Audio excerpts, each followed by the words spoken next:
नमस्कार मित्रों, हमारी एसआरटी गुजराती चैनल में तमारू स्वागत है।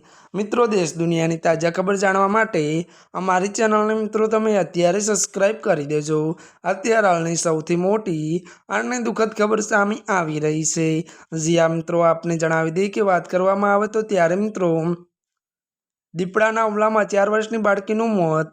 વિગતવાર વાત કરવામાં આવે તો ત્યારે મિત્રો બારડોલી તાલુકાના મોટાવાજપુર ગામે ગત સાંજે ઘરના આંગણામાં રમતી 4 વર્ષની ભાવ્યાબેન પર દીપડાએ હુમલો કર્યો હતો અને જણાવી દઈએ કે પોપટભાઈ રાઠવાએ પુત્રની એટલે કે પુત્રીની દીપડોને મોંમાં બચકું ભરીને ત્યારે મિત્રો આશરે 100 મીટર ખીંચી ગયો હતો। મળતી વિગતો અનુસાર વધુ જણાવી દઈએ કે ત્યારે મિત્રો આસપાસના લોકોની ત્યારે બૂમાબૂમ થઈને ગભરાઈને દીપડો ભાગી છૂટ્યો હતો અને ગંભીર રીતે ઘવાયેલી બાળકીનું સારવાર પહેલા જ મોત નીપજ્યું હતું। વધુમાં વાત કરીએ તો વન વિભાગ દીપડાને પાંજરે પૂર્યો છે અને આ બીજી ઘટના છે જ્યાં 5 દિવસ પહેલા પણ આ એક વૃદ્ધનું મોત થયું હતું। અત્યારની આ સૌથી મોટી અને દુઃખદ ખબર મળી રહી છે।